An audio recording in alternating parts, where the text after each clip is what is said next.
Human animal conflict ऐसी चीज़ है जो कभी ख़त्म नहीं होने वाली। हाँ, ये है कि ये इसका रेशियो थोड़ा कम हो जाएगा, बट ये ख़त्म कभी नहीं होगा।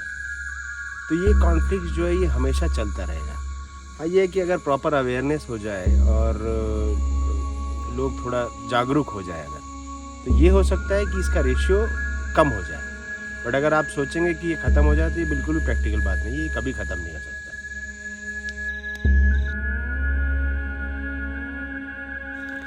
तो पहले पहले के समय में क्या था, लोग जंगल के अंदर रहते थे। तो वो उनका सारा जीवन जो था वो जंगल पे डिपेंड था। टेक्नोलॉजी इतनी थी नहीं, तो जो जंगल से उनको मिल जाता था वो उसी पे गुजारा करते थे और उनकी ज़रूरतें बहुत कम थी। फिर धीरे धीरे जब जब वाइल्ड लाइफ एक्ट्स और ये सब लागू हुए तो लोग जंगल के बाहर आ गए। बाहर आए तो उनको नई टेक्नोलॉजीज़ और उनकी ज़रूरतें ऑटोमेटिकली बढ़ने लगी। तो वो अब क्या करेंगे बाहर आने के बाद, तो उन्होंने खेती करना शुरू किया। आज बहुत सारे लोग गांव जंगल के आसपास खेती पे ही डिपेंड है और वो अच्छा है खेती करना। बट क्या होता है कि वो कुछ टाइम तक खेती करते हैं और फिर कुछ टाइम वो जंगल के अंदर जाएंगे, जंगल से लकड़ियाँ लाएंगे, जंगल से फल फ्रूट लेके आएंगे, जैसे आंवले हो गए, चार हो गए, तेंदू हो गए, बहुत सारे फल फ्रूट हैं जो जंगल में उनको मिलते हैं। तो एक्चुअली जंगल का जो ये फल फ्रूट लकड़ियाँ ये गांव वाले अगर यूज़ करें उससे बहुत ज़्यादा प्रॉब्लम नहीं है जंगल को। मतलब वो तो पहले से यूज़ करते हैं ना, तो उन उससे जंगल को इतना प्रॉब्लम नहीं है। प्रॉब्लम तब हुआ जब इसका व्यापारीकरण होना शुरू हुआ। व्यापारीकरण मतलब आपको समझाता हूँ कि पहले एक गांव वाला गया और उसने लकड़ी लेके आई। तो लकड़ी क्या होता था, वो अपने घर की मरम्मत के लिए यूज़ करता था, या थोड़ी बहुत लकड़ी वो फायरवुड मतलब चूल्हे के लिए यूज़ करता था। तो तब तक वो ठीक था। तो व्यापारीकरण का मतलब जब वो बेचना शुरू कर दिए, अब बेचने के चक्कर में वो जितनी ज़रूरत है उससे ज़्यादा सामान निकालते हैं, ज़्यादा फल फ्रूट निकाल लेते हैं। तो जो जानवरों का खाना है अब वो इंसान ज़्यादा यूज़ करने लगा। तो अब जानवर क्या करेंगे, उनके पास खाने की कमी होती है, तो फिर वो खेत में आना शुरू करते हैं। और जहाँ खेत में आया तो ये फर्स्ट स्टेज होता है, पहला चरण मैन एनिमल कॉन्फ्लिक्ट का। जानवर खेत में आएंगे और खेत में उनकी फसल खाएंगे। अब फसल खाएंगे तो आदमी फिर क्या करेगा, गुस्से में आके वो जानवरों को मारना शुरू करेगा। तो ये फर्स्ट स्टेज ये हुआ। मतलब मैन एनिमल कॉन्फ्लिक्ट में पहला स्टेज होता है क्रॉप डैमेज बोलते हैं इसको, कि फसल नुकसान। तो जानवर आके उनके खेत का नुकसान करना शुरू करते हैं पहले।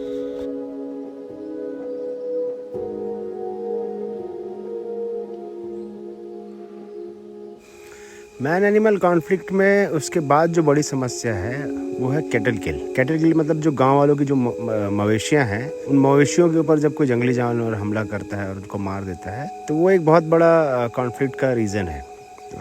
उसके लिए हालांकि सरकार उसके लिए बहुत अच्छा खासा मुआवजा देती है, बट कई बार क्या होता है, जैसे हम अपने पालतू जो जानवर होते हैं उनके साथ हमारा एक इमोशनल कनेक्शन होता है, वैसे ही गांव वालों का भी अपने कैटल्स के साथ इमोशनल कनेक्शन होता है। तो कई बार मुआवजे से भी वो नहीं मानते हैं, तो वो जो गुस्सा होता है उस गुस्से में क्या करते हैं, वो जब अगर किसी जानवर ने, टाइगर ने या लेपर्ड ने किसी गाय या भैंस को मार दिया तो वो क्या करते हैं, उसकी बॉडी के ऊपर जहर डाल देते हैं और फिर जब बाद में उसको टाइगर खाने आता है तो खा के वो मर जाता है। तो ये एक बहुत बड़ी समस्या है और इसके लिए मुआवजे की राशि काफ़ी अच्छी मिलने लगी है। मतलब जिसमें वो तुरंत अगर उनकी गाय या मवेशी कोई मर जाती है तो वो दूसरी खरीद सकते हैं।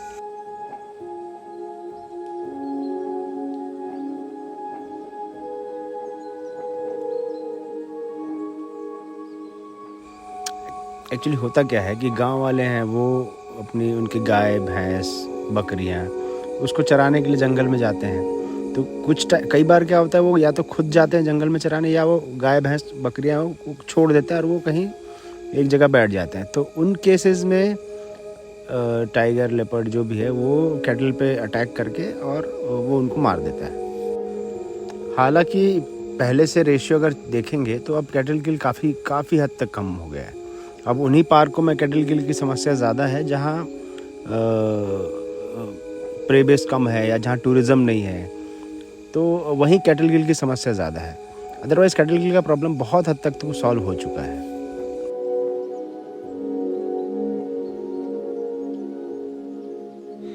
और अगर अगर आप देखा जाए तो ये जो 40 50 30 40 करोड़ लोग जो जंगल के आसपास रहते हैं भारत में, इनकी लाइफ बहुत सिंपल है। मतलब ये बिल्कुल अपना सुबह उठना और अपने घर के काम करना, अपना खेती बाड़ी करना, और जो जंगल से जुड़े हैं कुछ गाइड्स हैं, कुछ ड्राइवर्स हैं और कुछ फॉरेस्ट डिपार्टमेंट में काम करते हैं, वो बिल्कुल अपना काम करेंगे और वो बहुत सिंपल है।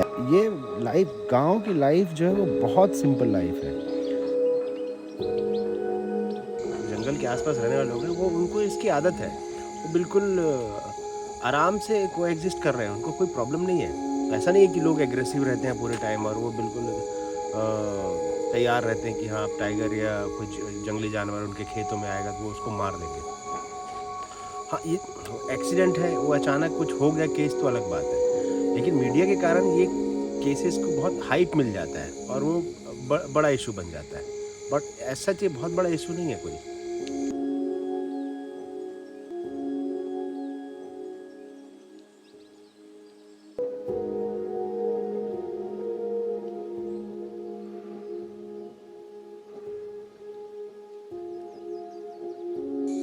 और एक्चुअली ये सब जो मैंने जो ये पूरा डिटेल आपको बताया, ये बहुत इजी लैंग्वेज में जो सबको समझ में आ जाए, तो उसका सॉल्यूशन जो ह्यूमन एनिमल कॉन्फ्लिक्ट्स होते हैं उसका सॉल्यूशन यही है कि हम सबको मिलके जैसे जंगल के आसपास के लोग जंगली जानवरों के साथ कोएग्जिस्ट कर रहे हैं, वैसे हमको भी ये जंगल के आसपास के लोगों के साथ, जंगल के साथ और नेचर के साथ कोएग्जिस्ट करना पड़ेगा। मतलब हम उनको भी उतनी जगह दे, उनको रहने के लिए जगह मिलनी चाहिए। और जो लोकल लोग हैं जो जंगलों के आसपास रहते हैं, उनके एजुकेशन के लिए काम करें, उनके अवेयरनेस के लिए काम करें और उनके एम्प्लॉयमेंट के लिए काम करें, तो ही जाके